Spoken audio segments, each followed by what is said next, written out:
Hey, welcome everyone. Welcome to our first CIERA Astronomy Live. We're going to be bringing you some talks tonight, as well as some trivia. While we wait to get started, we've got some casual trivia for you, not scored.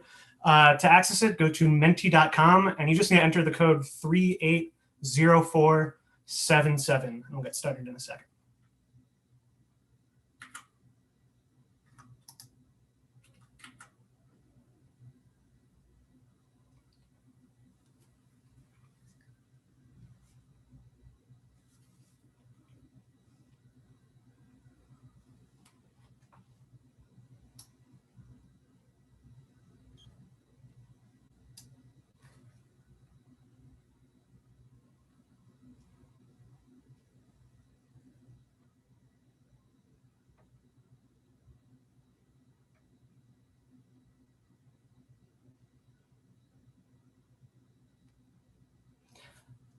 Just a heads up with the trivia, there's going to be a delay between what you see on your screen and what you see in the YouTube window, but just go by what you see in your app, all right? It shouldn't be too bad of a delay.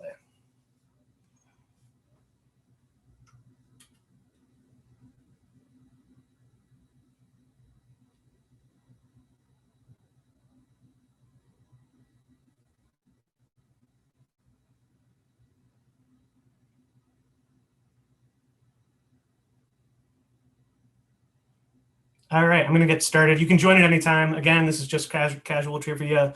We'll have a scored round later.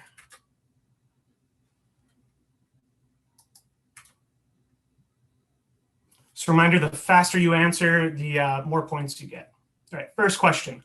Which of these is not a common nickname for the planet Venus? Is it morning star, evening star, yellow star, or Earth's twin?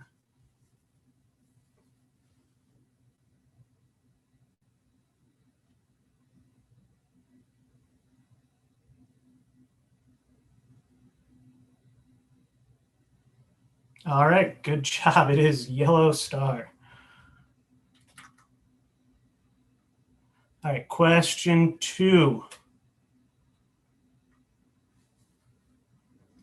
What eccentric billionaire launched his car into space? Was it Scrooge McDuck, Richard Branson, Elon Musk, or Jeff Bezos?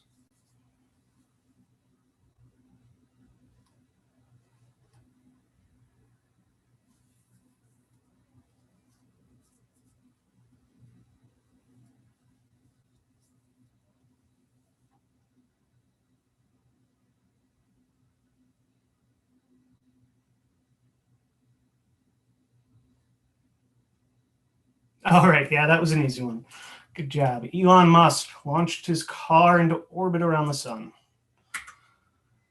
All right, question 3.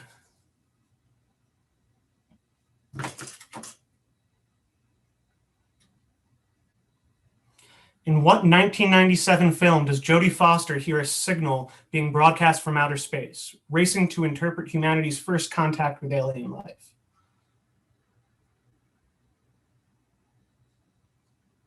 Okay, yeah. Good job. All right, just a reminder to people as they join, we're about to get started. Welcome to the first ever CIERA Astronomy Live. We've got lots of people here to come and give you talks on Arecibo and search for alien life, and we're really excited. We're going to have some score trivia later, but for now, just so people can get used to the app and as people trickle in, we are doing some casual trivia. You can join at any time. It's you have to go to menti.com and use the code 380477. You don't need to download anything. It's super easy. Let's keep going. All right, question 4. Approximately how long ago did the solar system form? Was it 46 billion years ago, 4.6 billion years ago, 4.6 million years ago, or 4.6 thousand years ago?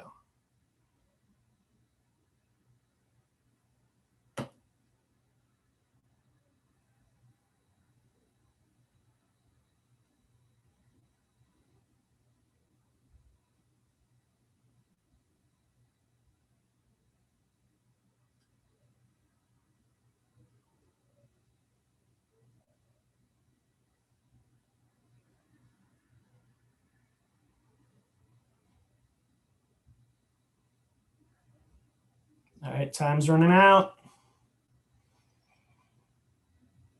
All right, everyone got it right. How many of you are astronomers? Let's see. All right, question 5. How thick are Saturn's rings? Are they 10 meters, 100 meters, 1,000 meters, or 10,000 meters thick?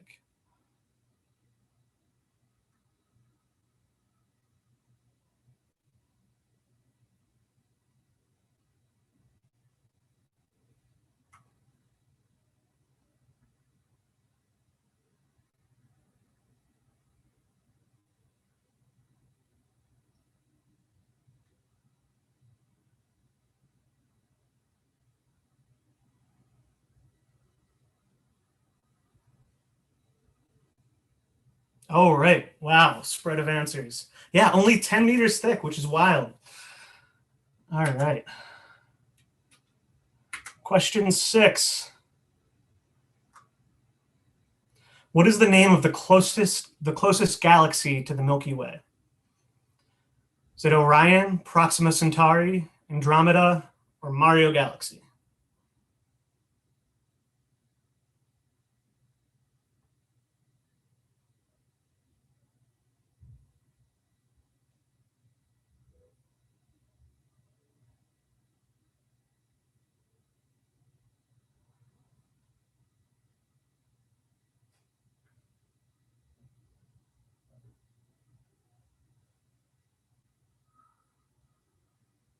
All right. Yes, the answer is Andromeda. Despite the name, Proxima Centauri is not the most proximal galaxy to the Milky Way. All right, we just have a few questions left in this intro trivia. As people are trickling in, just a reminder, we can't wait to bring you some awesome talks and some competitive trivia. Thank you so much for showing up to our very first CIERA Astronomy Live. If you haven't yet joined the trivia, you can go to menti.com and use the code 380477. Also, just a reminder, when we switch to score trivia, you're gonna have to put in a different code, okay? All right, question 7. Advanced civilizations may have the ability to harness their sun's energy. What is the name of a structure that surrounds its star to do this? Is it an Einstein ring, a Dyson sphere, a Newton's cradle, or a Galileo's bathtub?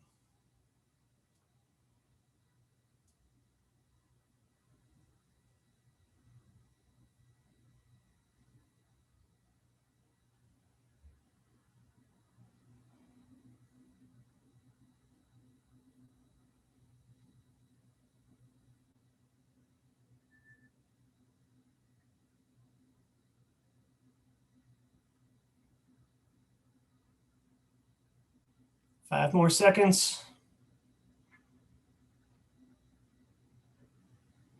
All right, Dyson sphere. Most people got that. Question 8.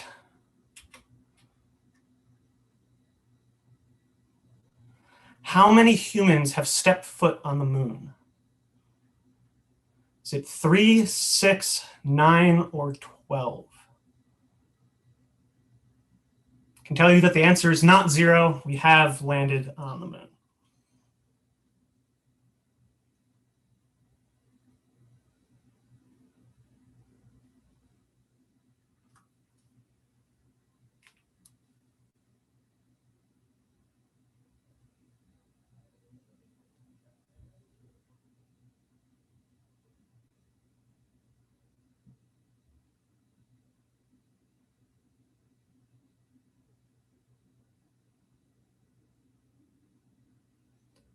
Three more seconds. All right. Spread of answers. Yes, 12 people have landed on the moon. Hopefully more soon. Question 9.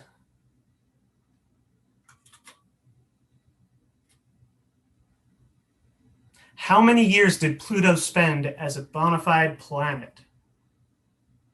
Is it 20 years, 38 years, 76 years, or it's still a planet in my heart. Still is in mine.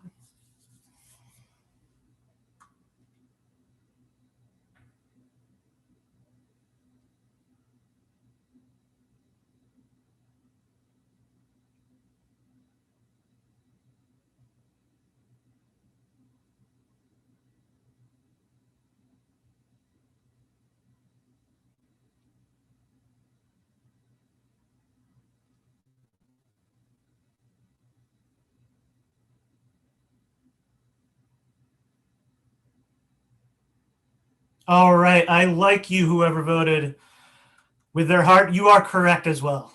All right. Last question of the warm-up round. In the 1995 film Goldeneye, the climactic scene on the satellite dish was shot at what observatory? Was it Arecibo in Puerto Rico, the sub-millimeter array in Hawaii, Parkes in Australia, or the square kilometer array in South Africa?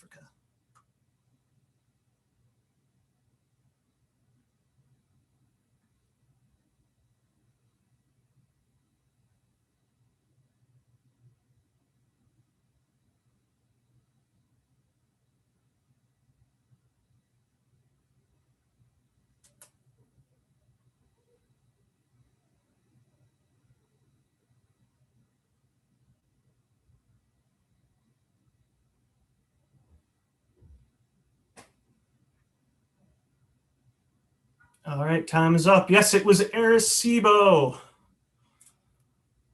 All right. And let's take a look. It is scored, but there's no glory in this one, I promise. All right, Tom VS is the winner by a hair. Great job, everybody. All right, before we get started with the talk, I want to bring on the team that's making this possible to introduce themselves.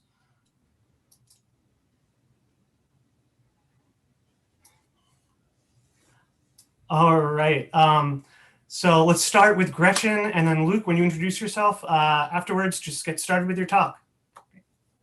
Great, thanks, Chase. Welcome, everyone. I'm really happy to be here tonight with you. My name is Gretchen, and I'm a staff member at Northwestern at CIERA, and I get to work with all these wonderful astronomers. I'm not an astronomer myself, but my role tonight is to help you get your questions answered. So the way you will do that is to type them into the YouTube chat.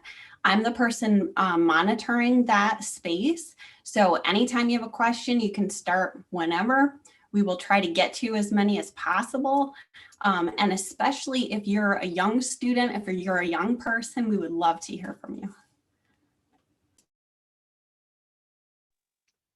Hi, my name is Alex Gurvich. I'm a fifth-year grad student in CIERA.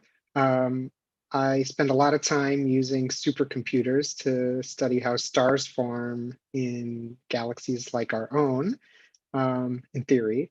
But today, I'll be talking about something completely different than what I normally think about, is extraterrestrial life.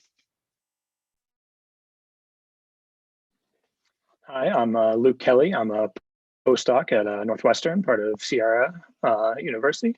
And today I'm very excited to tell you a little bit about the Arecibo Observatory, which is a topic near and dear to my heart. So to get started, the Arecibo Observatory, which you may have been hearing a lot about recently, is a radio telescope located in Puerto Rico. It was created in about 1963 and ran for a good 57 years, leading pioneering radio astronomy since then. Until 2016, it was the largest single dish radio telescope in the world until 2016, as I said. And over the years, it's been run by a huge number of different collaborations and institutions. So the dish itself, as you can see here, the primary reflector is embedded in actually a sinkhole in the hills in Puerto Rico. So the dish is a section of a spherical receiver. And so unlike most telescopes you're probably familiar with, this antenna actually is not movable. It's fixed pointing up to the sky. But still, this upper structure here, which is supported by suspension cables, the main platform holds the actual receiver, which receives and detects the radio signals that are reflected up from the primary reflector. And by moving around this dome called the Gregorian dome that houses the detector, you can actually change which direction of radio waves you're receiving. So in this way, you can actually point the imaging of this telescope up to about 20 degrees away from the zenith, so away from directly above your head. So by including that now 40 degrees of the sky, you can actually observe about a third or a quarter of the visible sky in Puerto Rico. So it's pretty good. And that's enough to do incredible science over the last 50 years or so, including pulsars, the first exoplanet detections, SETI, the search for extraterrestrial intelligence, discovery of many fast radio bursts, looking for gravitational waves, and even exploring solar system objects. So another distinct feature about Arecibo is that it's not only a receiver, but also an emitter, which is very unusual for astronomical radio instruments. And one of the ways they use the emitting features of this is as radar, essentially, to detect solar system objects. So this instrument can also beam radio waves out into space and then wait for them to reflect off of asteroids and other space debris to get pinpoint localizations of where they are in the sky. Something else that's a little bit surprising is that the actual surface of the receiver down here is actually fairly transparent. So this is an image below the dish, and notice here on the left are people for scale. So this is a huge structure. And so you can actually get a lot of sunlight underneath here, and there's green plant life that flourishes underneath. So the reason that you might have heard about Arecibo recently is its unfortunate recent collapse. So a number of months ago in about November, an initial auxiliary, so secondary cable failed here on one of the support towers. And when one of these early cable fails, it crashed into the dish itself, doing a lot of damage, but still not a structural problem.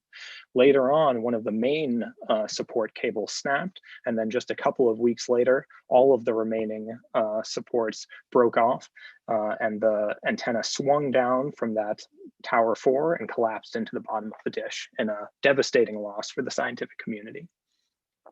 Now, that was kind of when Arecibo collapsed for real, but almost 30 years ago in the movie GoldenEye, this was one of the first claims to fame of Arecibo. It was destroyed by James Bond in his final battle with Alex Rebellion, which actually occurred on the line feed, essentially one of the antennas of the observatory hanging off from the cradle there.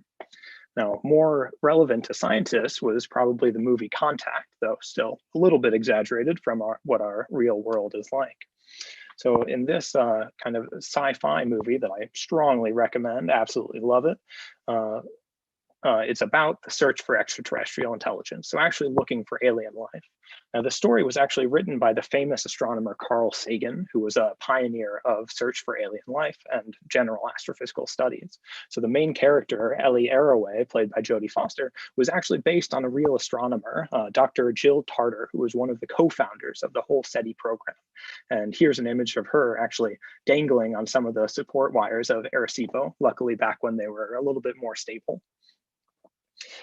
Additionally, Carl Sagan was involved in what's called the Arecibo message, which was a really one of its kind effort in about 1974, where they actually used the emission properties of this dish to send a signal out into space. So the signal itself was binary message, 0 and 1s, but that message encoded essentially a pictogram of information that was attempting to be able to tell other civilizations out there about the structure of the human genome, the physical properties of us, the emitting antenna, Arecibo itself, and even our solar system. And I really recommend checking out the Wikipedia page on the Arecibo message, which talks about how all of this information is encoded very cleverly in here. Now, aliens and searches for extraterrestrials is really not bread and butter science, despite what today's CIERA Live might lead you to believe. So most of what Arecibo has done has been studies in particularly pulsars, but also planets and gravitational waves.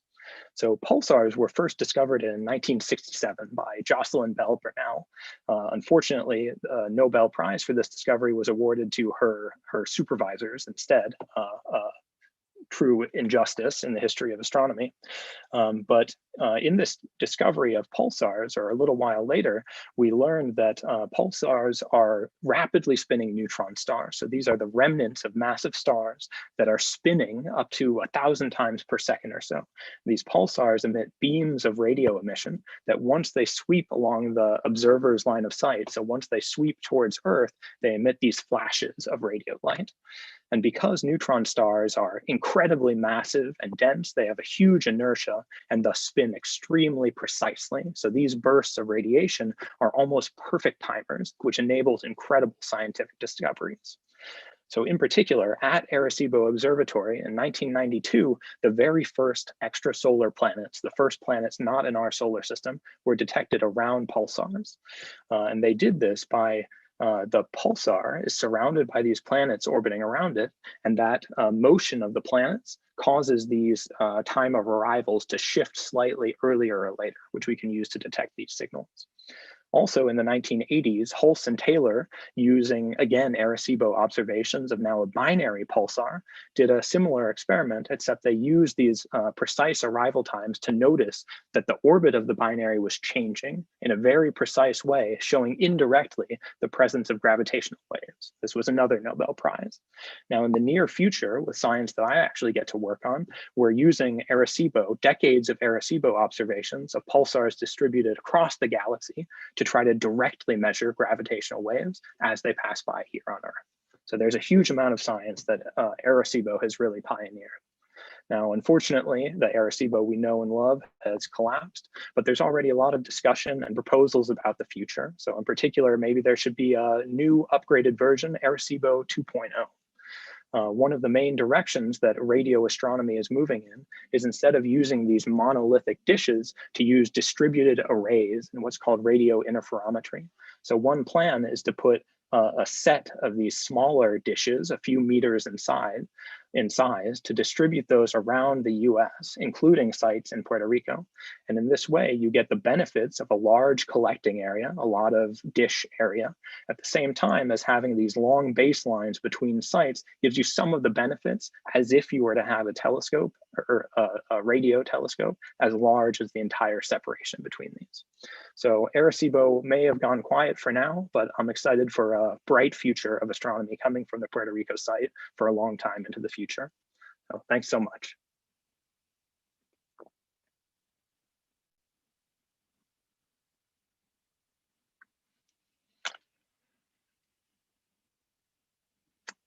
So are there any questions out there?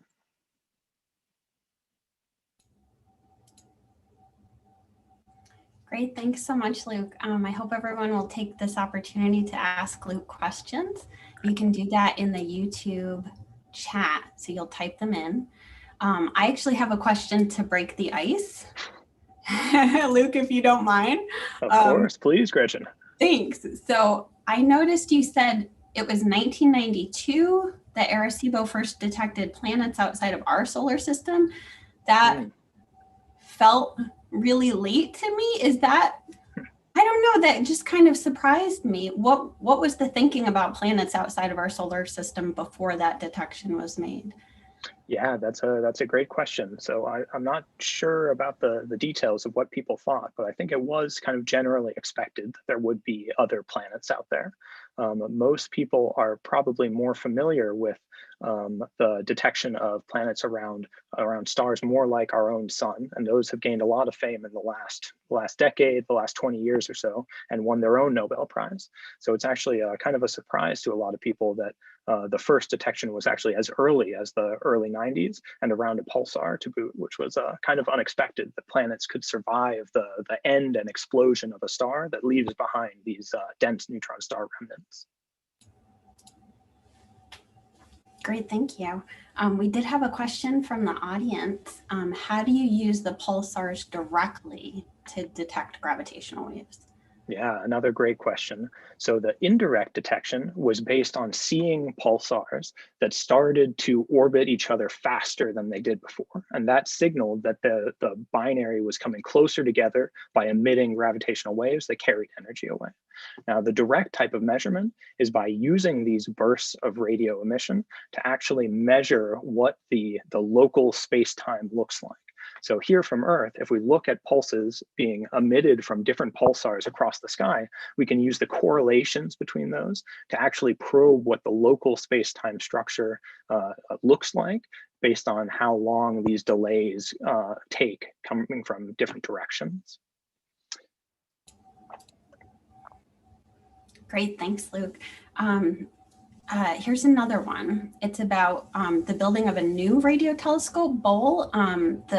The audience member is asking if China is actually actively building one now. Yeah. So we have some very astute radio astronomers on the line, apparently. So yeah, there is a brand new instrument called FAST in China, which did kind of first come online in about 2016. And it's a very similar in overall design to Arecibo, a little bit bigger, but it's still a relatively fixed dish. Now, one of the really cool things about FAST in China is actually that they're using a deformable structure. So each of the individual panels on these hundreds of meters sized dish can actually slightly adjust the position of that dish spread out throughout the entire structure. And by doing that, not only can they give a little boost to how well you can point this telescope, but you can also significantly improve your image quality. So we're very excited that there are a lot of new science that can be done with the China FAST telescope. Great, thank you. Here's another one. How did Bernal discover pulsars? Yeah, so that's one of the great stories of astronomy, where she was looking for something completely different. You know, we had no idea that pulsars were out there. I think it might have been a like molecular gas study, but as part of her thesis project as a graduate student, she built this array of radio telescopes, and you know, it was looking up at the right place in the sky. And in her data, she saw that there were these very regular little blips, and there was nothing like that had ever been seen before.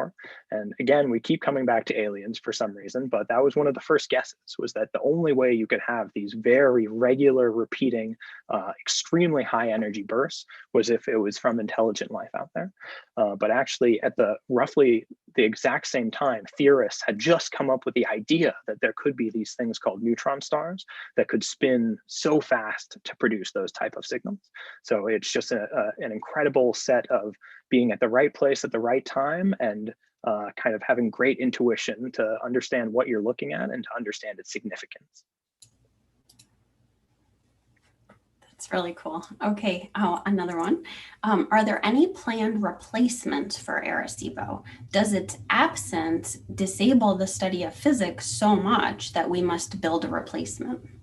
Yeah, that's another great question. So as part of the kind of normal progression of instruments, there are a number of other instruments that already exist. For example, the Green Bank telescope in West Virginia does a lot of incredible radio work. It's a smaller dish, but still does great. There's also the Very Large Array in New Mexico, which was also featured in the movie Contact, surprisingly. So there are numerous instruments already out there, and there are kind of accelerating proposals that people are getting more excited about now that we have an extra need because of the loss of Arecibo. So whether funding agencies end up pushing for some of these entirely new projects, like these arrays of radio interferometer telescopes, so small dishes distributed about, is one possibility, or they may do something similar to Arecibo again, maybe even at the same location. It would definitely be great to continue to have the excellent facilities and educational outreach possibilities in Puerto Rico, which has produced incredible scientists, not to mention incredible discovery. So I'm personally hoping that there's something else that happens at the same site also.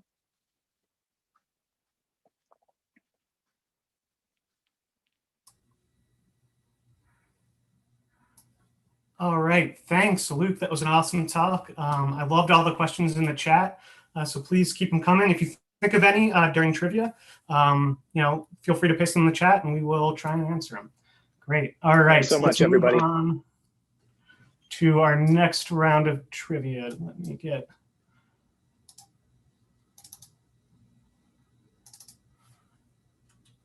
All right.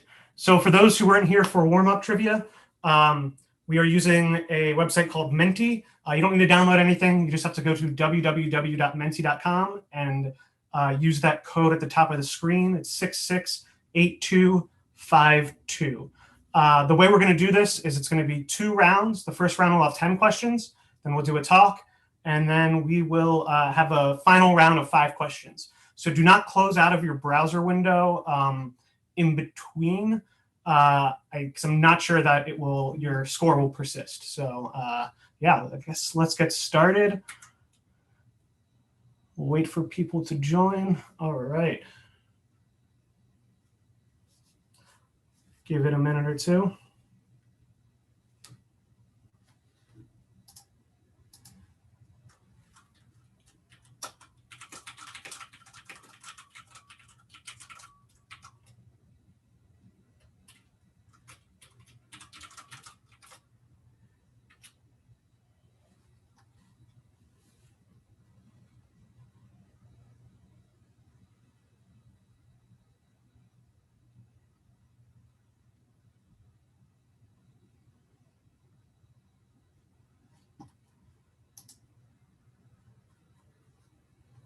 All right, it seems like we've got 15 people joining, so, 16, okay, I'll give it another 20 seconds. A couple reminders, the faster you answer, the more points you get. All of the questions are multiple choice. For some of them, there's more than one right answer.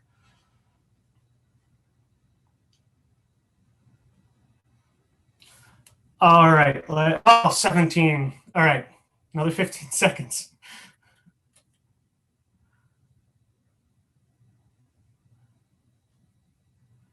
You can actually join mid-round. You're just going to miss the opportunity for points on the first question or two. All right, well, still going up to 18. Great.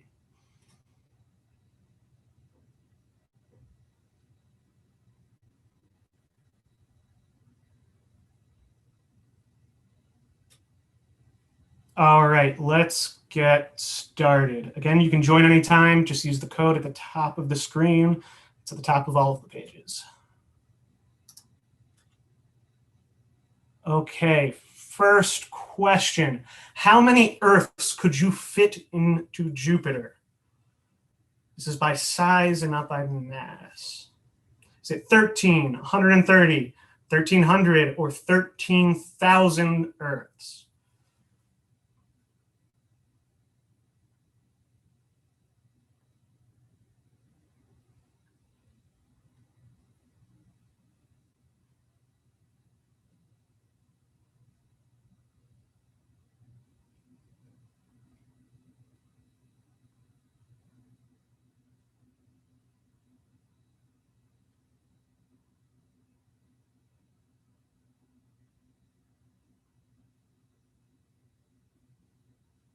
All right, 2 seconds left. Time is up.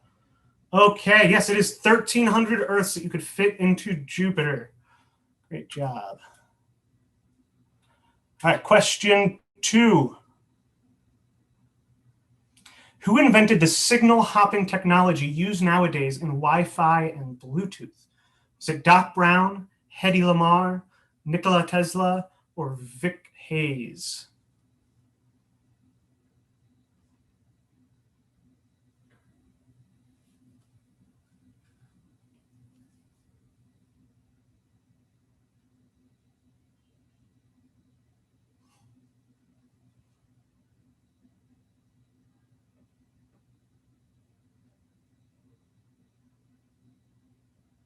Can see people in the chat are excited for the alien talk coming up. All right, 7 more seconds.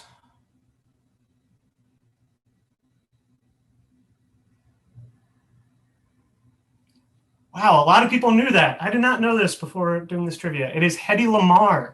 Interestingly, she was an actress in the golden age of Hollywood and an inventor. It's originally developed so that torpedoes wouldn't get jammed in World War II. All right, question 3. What year boasted the first woman in space? Was it 1963, 1976, 1985, or 1999?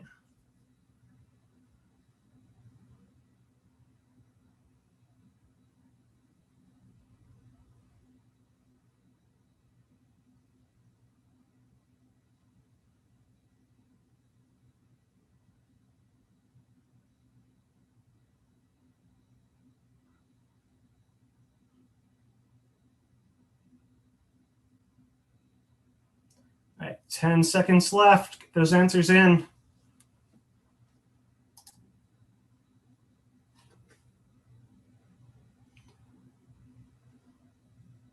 All right, answers are all over the place. It was 1963. All right.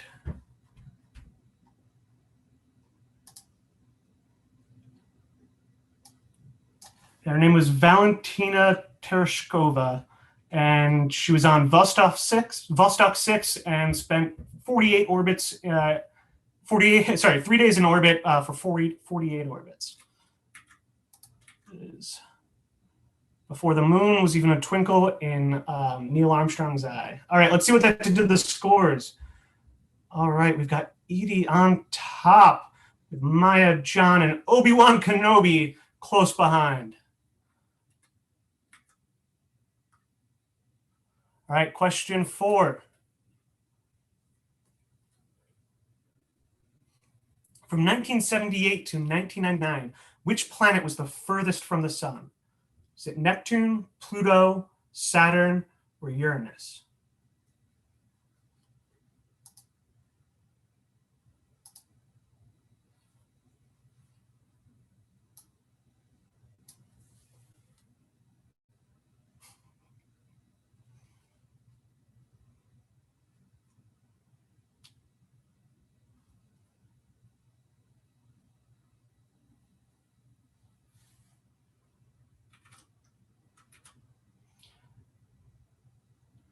Ten seconds left.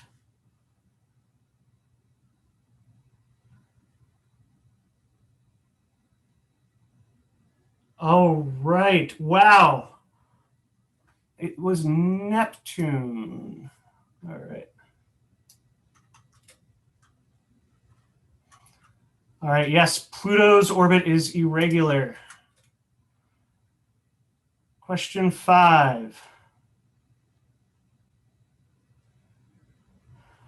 What is the closest star to Earth?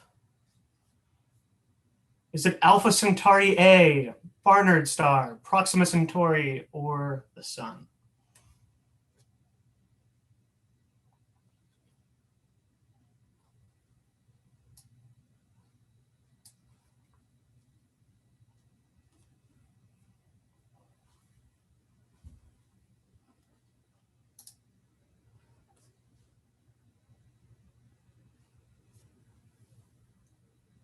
Fifteen seconds left. Remember, the quicker you answer, the more points you get.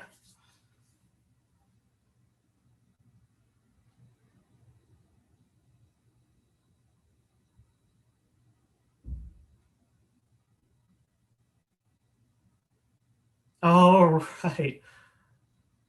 Yes, it is the sun. It is a star. It shines in the sky. Let's keep going. Question 6. What is a Martian day called? Is it a Mons, a Sol, a DM, or a Mera?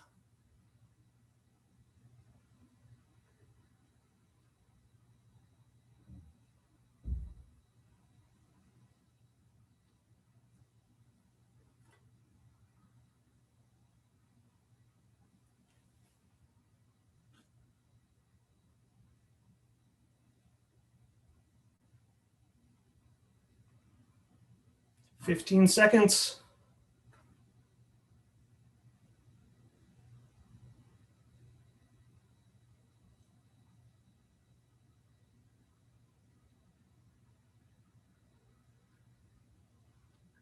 Yes, the answer is Sol. Mars also goes around the sun. All right. Let's see what that did to the score.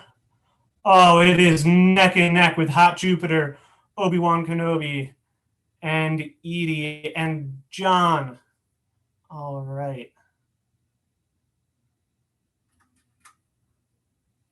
Let's see if that holds. Question 7. Who proposed that stars are composed primarily of helium? Was it Cecilia Payne-Gaposchkin, Harlow Shapley, Albert Einstein, or Ernest Rutherford?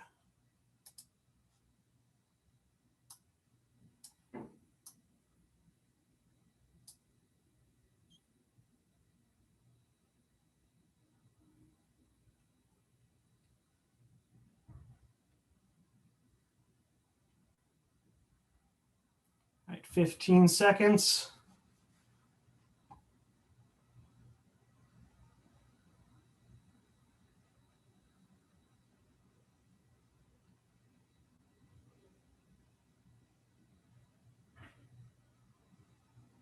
Okay, wow, yeah, most people knew it was Cecilia Payne-Gaposchkin. Let's go to the next question. All right, just 3 more questions left in this round. In what year were gravitational waves first detected? This is near and dear to my heart. So 1915, 1975, 2005, or 2015?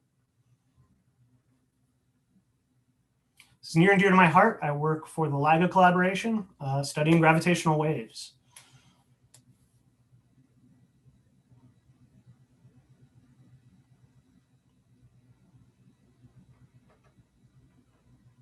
"20 seconds left.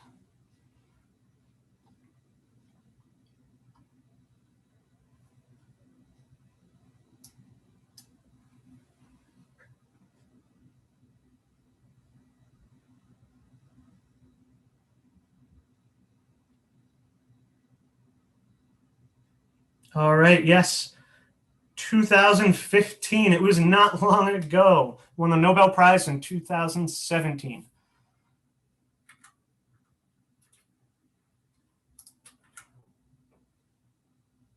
Okay, question 9.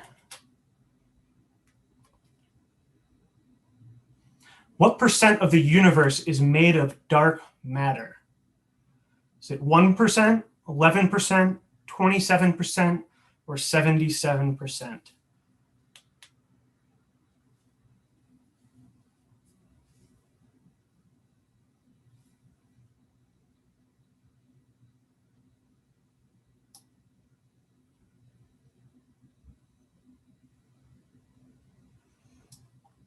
If we could allow bonus answers for what is the, besides regular matter and dark matter, what else makes up the universe? I'd love to do that, but just say it out loud and hope you, I don't know, be satisfied. All right, 27%. Yes, most of the matter in the universe, or most of the energy in the universe is dark energy, but dark matter, 27, not 77%. Tricked a lot of people. All right. Last question of this round.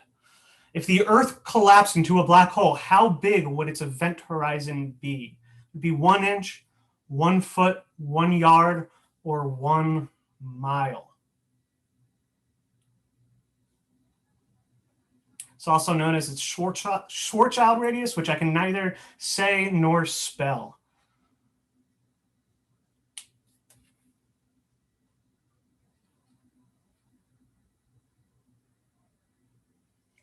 All right, as you're getting in your answers, just a reminder, this is just the first round of trivia. We'll have a final round, a lightning round, after Alex's talk. But we will have a look at the leaderboard before then.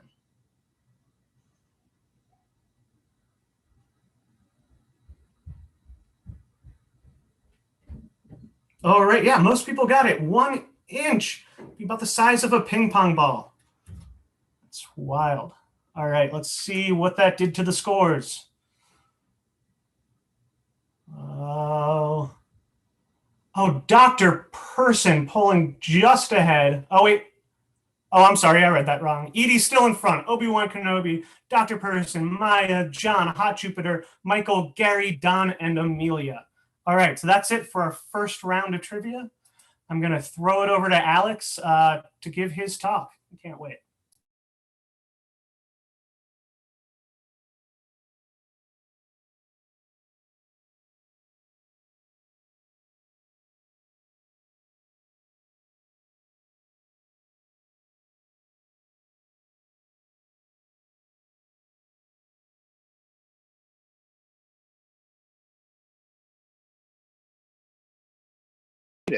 I'm muted. Hello. All right. Well, thank you everybody for joining us for our very first CIERA Astronomy Live. I've been having a lot of fun. I hope you have been too. Tonight, I'm still Alex. Tonight, I'm going to be telling you all about extraterrestrial life. And my goal is to do a really broad overview and hopefully inspire lots of questions afterward. Excuse me. So if you feel like I'm going a little fast, just make sure to make a note of it, put a question in the chat, and we'll definitely come back to it. So to go ahead and get started, I want to be clear about what I'm talking about when I say extraterrestrial life. Unfortunately, that does not mean little green men. It does not mean flying saucers. It does not mean UFOs. What I'm going to be talking about tonight could be classified more along the lines of astrobiology.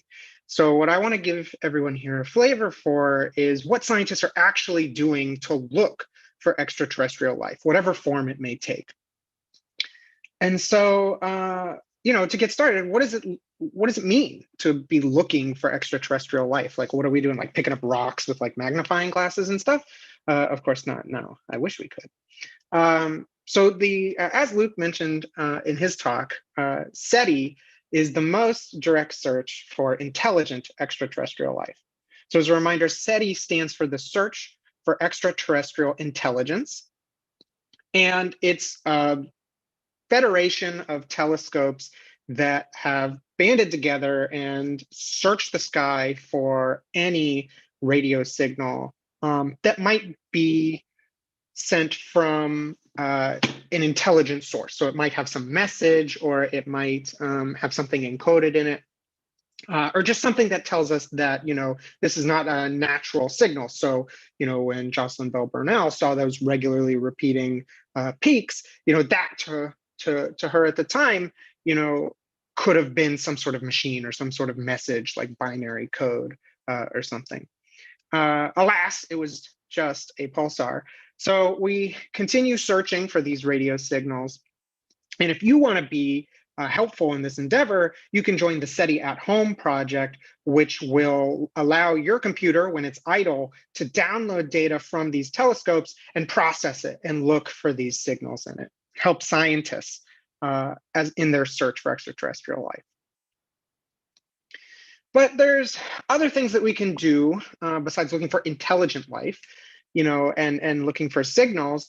And I've classified that as looking for evidence of some kind of life, whether it's intelligence or otherwise. And so one piece of news that you might have seen recently is that astronomers saw some evidence for extraterrestrial life on Venus. Now, the hype got pretty big if you were in the right, if you had followed the right Facebook pages, but it's a really complicated story, so I want to try and break it down. What happened is that astronomers were investigating the chemical composition of Venus, its atmosphere, and they noticed this chemical phosphine. Chemical, the phos comes from the phosphorus in it. And so what phosphine is just a chemical that can come into being from reactions that happen in soil or in rocks or in the atmosphere, even happens here on Earth. But another way that phosphine can be created is by biological organisms. And so the astronomers who noticed that this signal was there, tried to calculate, how much phosphine would be produced through what's so-called abiotic processes, so things like rocks, and they found that there was an excess, that there was too much phosphine to be explained by rocks. So they published the data and they said, well, maybe there's some chemistry that we don't understand, or maybe there's more rocks than we thought, in so many words. But there was a lot of controversy when it was revealed that they had accidentally made a mistake in the way that they had analyzed their data. And so there were calls to print a retraction, and there was some light harassment. But then they republished with better analysis and clearer proof that they had not made the mistake that they had made before. And to point out, this is how science is done, right? They publish their data openly, inviting people to go through it and find their mistakes. And so somebody did. And so we were all better for it. And even still, there was a signal of excess phosphine, even though it was a little bit weaker. And so the consensus in the community is that it's probably not like little bacteria living in the atmosphere of Venus, but some kind of chemistry that we don't understand, or just some assumption we were making about the atmosphere of Venus that wasn't true. But what it has done is brought a lot of attention back to Venus. So we haven't thought about Venus as a place where life could exist for a really long time, because it's a very inhospitable place. It's the hottest planet in the solar system because of the greenhouse effect. Its atmosphere is made of sulfuric acid, and there's volcanoes everywhere. So this is not a place where you want to go for your summer vacation, right? This is not a place that is very friendly for life. So we didn't even think that anything would ever exist there, but perhaps there could. And follow-up studies have been proposed to really sort out whether there's any phosphine or not. So looking a little further in the solar system, there's actually a really good spot where, in all likelihood, in my opinion, there are some form of extraterrestrial life. Whether they're bacteria or something else, I can't say.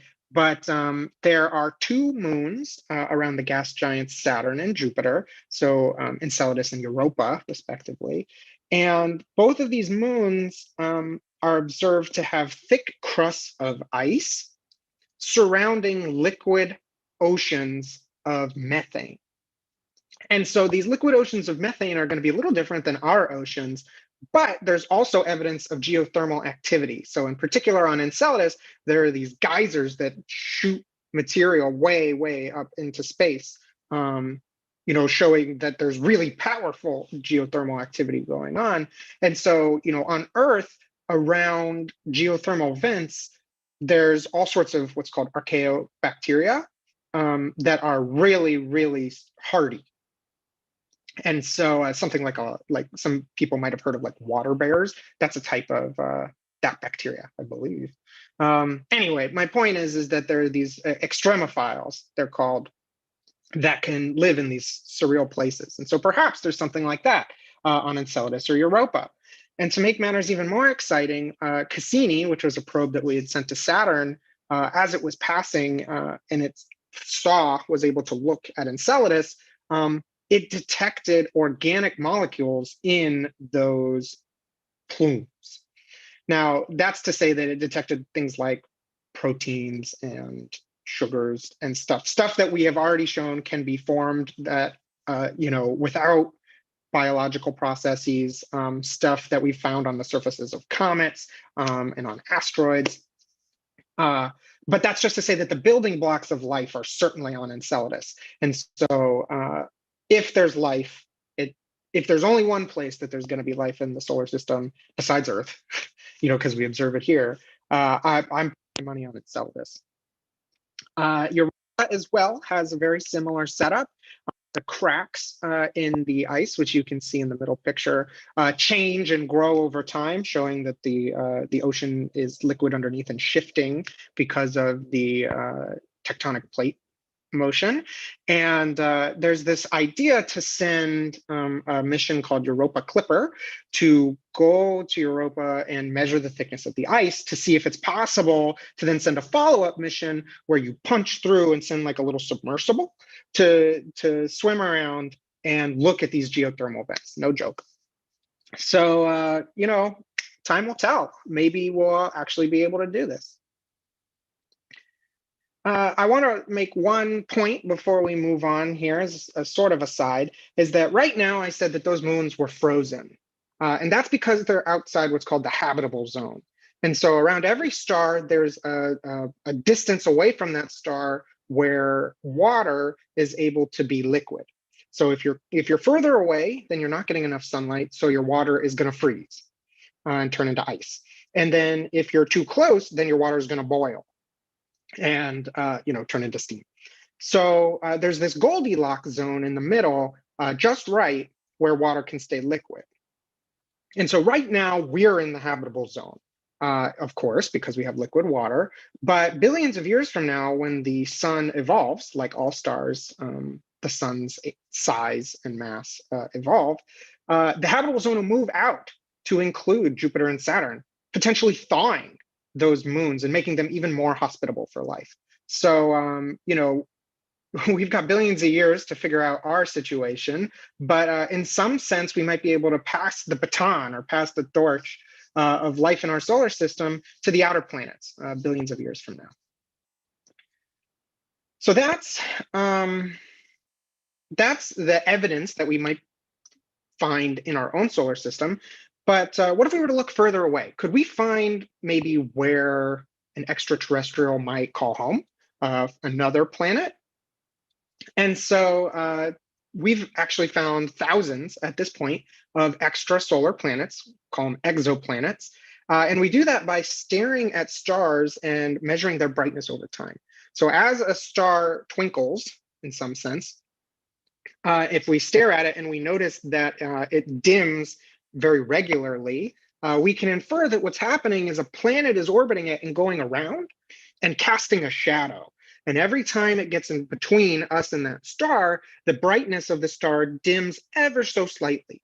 And if we see that that happens in a regular way, then we can infer that what's happening is that there's a planet of a certain size at a certain distance away that's orbiting that star. And we found all sorts of different systems, but one in particular that I really like is called TRAPPIST-1. And it's incredible to me because there are 7 planets in the system. So already, that might not seem like a lot by our standards because, we have 8 or 9. But actually, many planet systems seem to be somewhat rare. Is that actually in the systems we found, it's much more likely to detect only 2 or 3, maybe up to 4 planets. That's like kind of a big deal. But 7 was just a whole bunch. And even more than that, all 7 are Earth size. So that was very exciting as well. And to make things even more exciting, 3 of those 7 are in that star's habitable zone. So liquid water could exist. And so that's made TRAPPIST-1 a really tantalizing target for SETI because, as you're looking for those radio signals, you're kind of hoping that if there's intelligent life living on one of those planets, that maybe they've colonized the other planets in that system, and then they're communicating with each other. And so we can eavesdrop a little bit and see those messages. So nothing yet, but, we're still looking.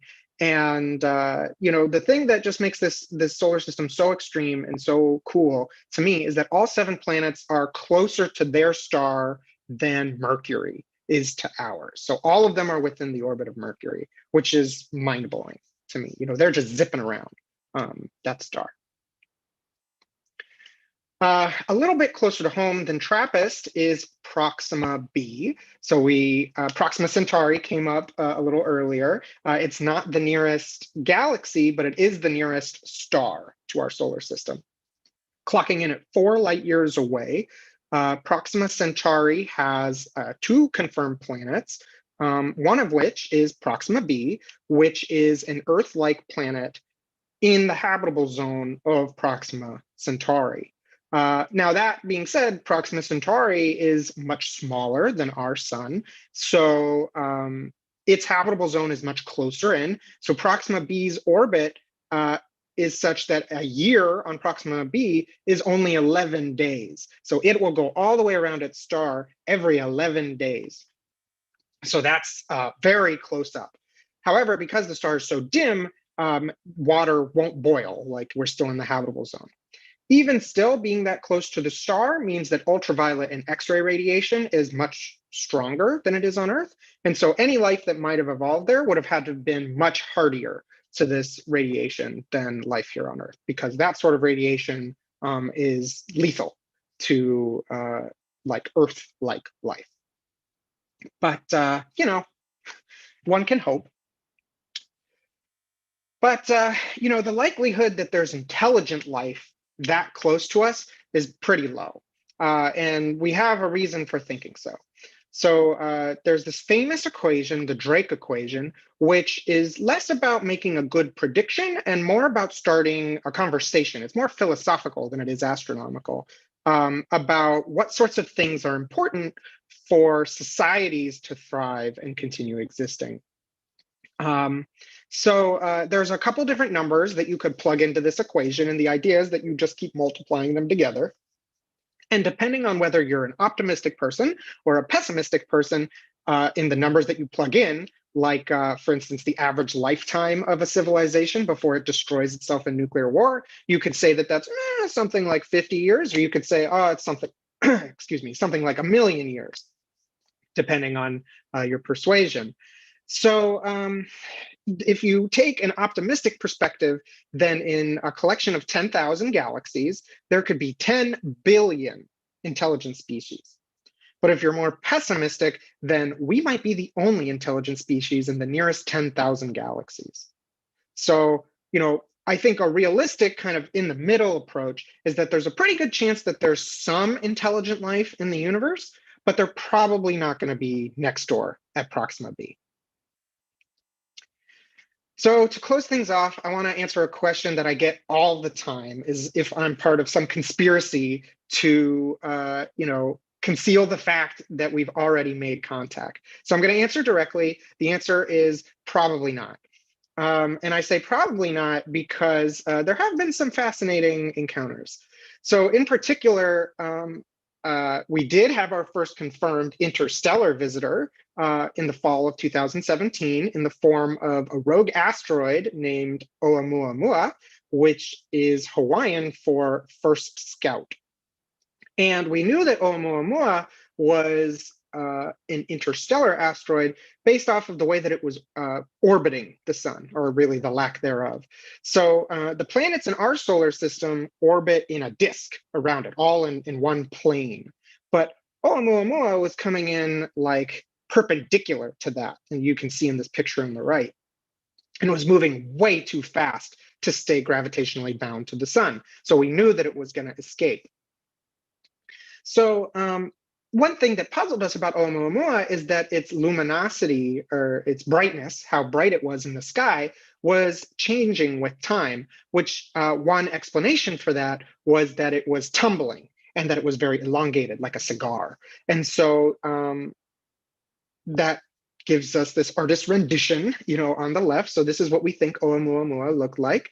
But there were some other peculiarities of it that led some astronomers to suggest that it might be alien space junk or some kind of light sail. The consensus in the community is that this is most certainly not the case, in particular because by looking at the chemical composition, which we can tell from its spectrum, where we look at the light that comes from it and pass it through a prism, its spectrum matches, you know, the spectrum that we would expect from a naturally formed rock, you know, that just happens to be a little red in color. So it's a reddish rock. So it's probably not a light sail, but, you know, it certainly evokes memories of this famous Arthur C. Clarke book in which a alien cylinder enters our solar system in this weird perpendicular orbit and then accelerates away and flies off into space after probing the Earth with signals. So Oumuamua, not aliens, but, you know, it makes for a good story. However, there might already be some extraterrestrials here on Earth. So the Hayabusa 2 mission visited asteroid Ryugu and captured a sample of the asteroid and then brought the capsule back to Earth. And only just, I think maybe 2 months ago, was the capsule safely returned and opened in the lab. And so what we're looking at is the first picture taken of soil from an asteroid. And so in this picture, there could be some sort of microbe or something. And this might be the first picture that we have of extraterrestrial life. So maybe we already have been visited, I don't know. With that, I'd be happy to hopefully answer any questions that you have about extraterrestrial life, though that could be a tall order. Thanks, Alex. That was great. You actually very thoroughly answered one already about Oumuamua, so thank you. That was definitely on the minds of several of our audience members. Yeah, so that's great. Okay, so here's your first question. I believe it was in the moment of your talk when you were discussing Venus. So Okay. One audience member asked that he thought that the methane oceans were on Titan. So there's a number of frozen worlds out in the outer, frozen moons out in the outer planets. And it's quite possible that I mixed up exactly which chemical was making up the oceans. I do also remember that Titan has a frozen ocean of some kind of hydrocarbon, and it's quite possible that it's methane. Sorry, that might not be a fun No, answer. that's great, thanks. Okay, here's another one. Can you comment about objects passing through our solar system? Anything we've attempted to study or would with those objects about intelligent life? So again, objects passing through our solar system. Anything Yes. we've tried to study? Thanks. So far, there have only been 2 objects that we have concretely identified as passing through our solar system. So having come from outside the solar system, now currently observed in the solar system, and then thinking that they're going to leave. So the first one was Oumuamua, and then the second one was a comet that I don't remember the name of. I don't think that it was I don't think it got like a cool name. The Oumuamua was certainly fascinating because, at first we thought it might be a comet, but, as we were looking for cometary tails, we didn't see any outgassing. So the second one was definitely a comet. So there was big comet tail, acted exactly like a comet would. So there was no question of whether or not it might be an extraterrestrial probe. Now, the fascinating thing about Oumuamua that really led to a lot of confusion is that as it was leaving our solar system, it was doing so quicker than we expected for it to do. And so, one way to change our expectation was to assume that Oumuamua was very thin, so like millimeters thin. And so the idea being is that naturally occurring things don't end up being millimeters thin. And so it must be like a ship hull plating or a light sail or something. But a totally other explanation that is just that there was outgassing that was hard to detect because it was a form of we were looking for like a cometary ice tail, but we couldn't detect other sorts of elements because of their temperature. And if it was collimated like a jet, just happened to break in a fissure, for instance, in Oumuamua, then we wouldn't have seen it. And last but not least, the first time that we saw Oumuamua, it was already past its closest approach, which was within the orbit of Mercury. And so it's quite possible that before we even noticed it, it like had an interaction with the sun and changed character somehow. And then our prediction for its orbit could just be totally wrong. So, there's a lot of different explanations for Oumuamua, but those are the only 2 interstellar visitors that we've looked for or looked at for extraterrestrial life. Okay, thank you.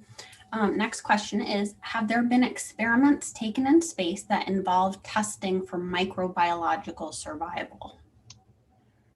Yes, yeah. So I think so. There's been a couple of such experiments. So certainly on the International Space Station, there's all sorts of experiments that have been done with plants and things in different environments. I know that what they have done is stuck like flies in like larval, like inactive flies in vacuum, and then like tried to wake them up. And I think that they did get them to breed.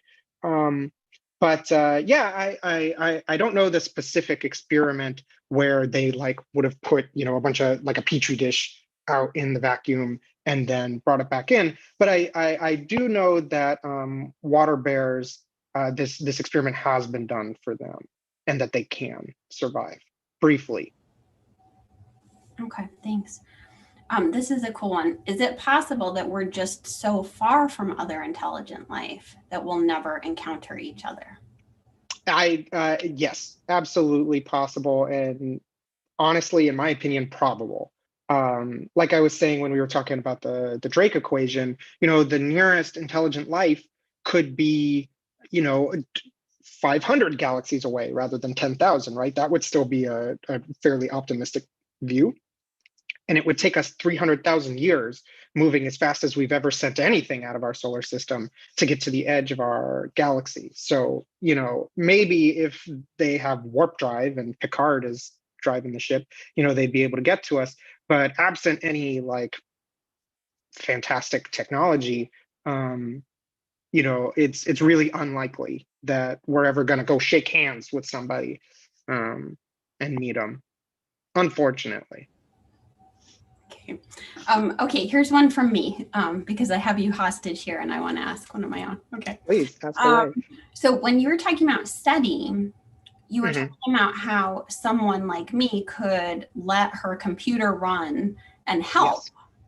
Yes. So could you just talk a little bit more about that, and maybe about that term citizen science in general and how everyday people can help? It's a great question. Yeah, yes, I would happily talk about citizen science. So first let me talk about SETI at Home. So SETI at Home is a program that you would download to your computer, and you would like, you know, double click it or something. And then you would set a time window where you don't anticipate using it, using your computer. And so then you would leave your computer plugged in and on overnight usually. And the program would activate and run, and then it would download data from the telescope. So the scientists, like, you know, enter the data in a format that then, you know, gets sent to your computer. Your computer like chugs away at it. And the idea is to build a distributed supercomputer of, you know, tens of thousands to hundreds of thousands of people's just normal computers to crunch this data. Because you know, as Luke was saying, it's like bread and butter science is not really looking for extraterrestrial life. So there's not a lot of funding for this sort of thing.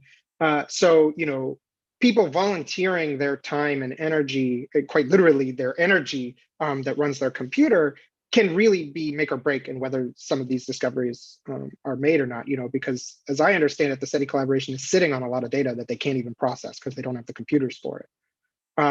So that's in particular SETI at Home. But citizen science as a broader concept is really picking up steam. So there's this platform called Zooniverse, where they'll host all sorts of different citizen science projects that the average person can get involved in. So one in particular that CIERA is really heavily involved in is called Gravity Spy. So if you're really interested in gravitational waves, you can go in and help train artificial intelligence at finding gravitational waves. Or really in particular, you're training artificial intelligence to find glitches. So machine glitches that might confuse the detection pipeline for gravitational waves. And you can also go and classify galaxies to help teach computers to find spiral galaxies versus elliptical galaxies. And I think that there's even a citizen science project for earthquakes, you know, so Zooniverse isn't just for astronomy, but it's also for all sorts of different fields. So it's, like I said, it's really a platform that scientists can come to with an idea in mind and hopefully reach the public. So I highly recommend, if you're interested in science, you know, there's projects that you can help with at any level. And I know that there are some famous citizen scientists who have been put on papers for their contributions, especially in the exoplanet community, where they've helped identify some of those regular dips, and they've been credited for discovering planets. So yeah, I mean, certainly do it if you're interested.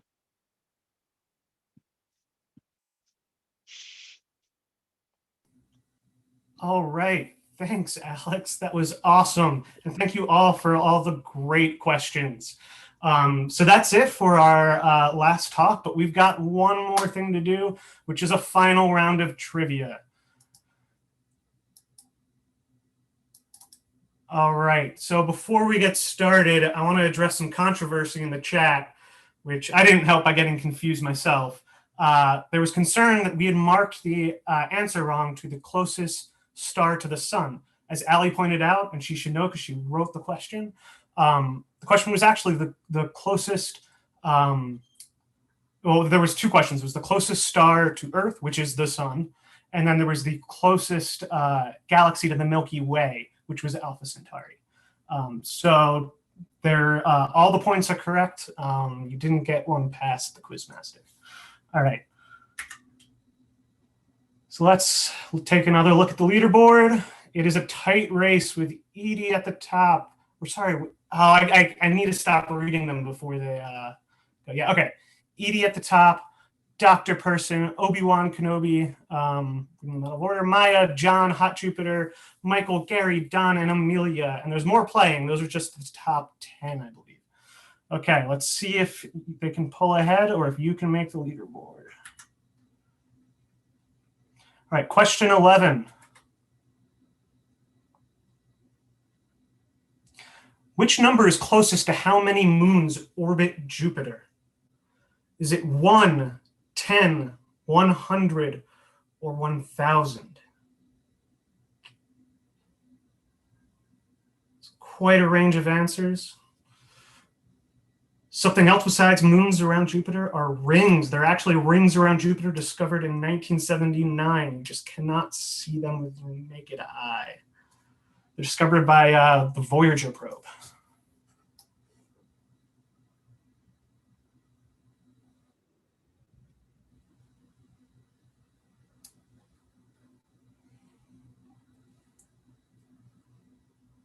All right, 5 more seconds. Just a reminder, the quicker you answer, the more points you get.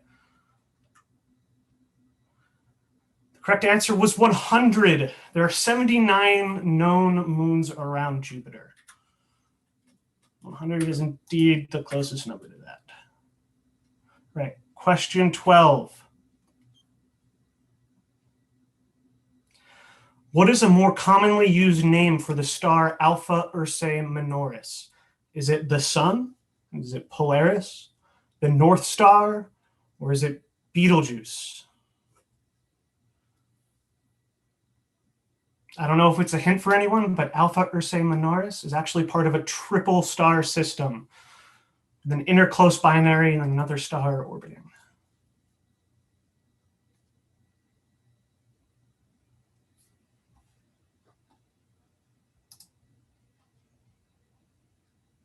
So another fun fact about that is most stars are actually in systems with more than one star. The sun is not quite an outlier, but it's not the most common.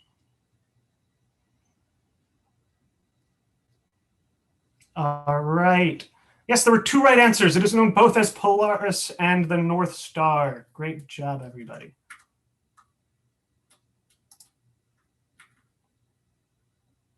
All right, question 13. Just 3 more questions. Because of the speed of light, it takes time for radio signals from Earth to reach distant objects. How long does it take for signals to reach the moon? Is it 1 millisecond, 1 second, 1 minute, or 1 hour? I doubt this is a hint, but this is actually the same speed, or the speed of light is the same as the speed of gravity. So this is also the time it would take for the tides to react if the moon blipped out of existence. God help us all.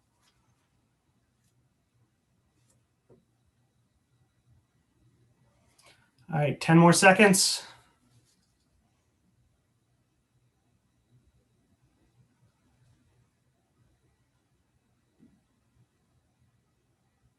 All right, yeah, most of you got it. 1 second. It's 1 second for light to get from the moon to Earth. And from the Earth to the moon.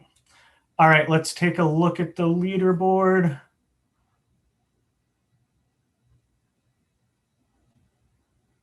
Got Edie still on top, but Dr. Person not far behind. Maya has overtaken Obi-Wan Kenobi. We've got Gary, Michael, John, Amelia, Hot Jupiter, and Tom V.S., the winner of our warm-up round. All right, question 14, just 2 more questions to take glory. All right, just one of SpaceX's Starlink satellites can ruin a long exposure astronomical image. How many does Elon Musk plan to launch? Is it 1, 50, 500, or 1,500? The guy already launched a car around the sun. What more does he need?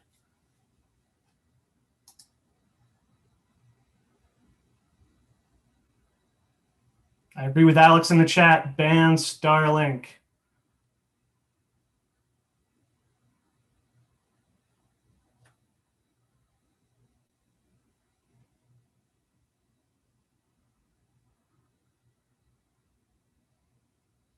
This question may have been written longer ago. Oh, we've got a controversy. All right, 1,500 was the answer that we had on our sheet. If you answered more, well, you couldn't have. So I assume that if you knew that there were more than that, you would have answered 1,500.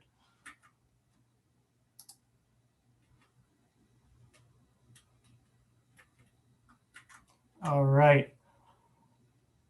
One last look at the leaderboard before our final question. Let's see. Oh, it is as close as ever. Oh, wait. Okay, we've had a technical hiccup, and one question is missing. I apologize. It looks like, yeah, I'm sorry. All right, so there were fewer questions than I thought. Lost count. Great job, Edie. You win nothing but glory. Thank you, everyone. Let's see. Let's bring back the team. If we can, yeah, bring back Alex and Gretchen. Just want to thank everybody and everyone working behind the scenes. There's also Ali, Giacomo, Jared Siegel, Claire. You might see some of them on future streams. So thank you so much for joining our first and maybe a little bumpy, but I think successful CIERA Astronomy Live. I apologize for losing count of the questions. I don't know what happened, but so it goes. Yeah, don't worry about it. We'll have new questions for you next time and new talks. So it's going to be the last Friday of the month, hopefully from here on out. So yeah, thanks everyone, and we'll call it a day. Thanks for joining us. Good night. Thanks, everybody.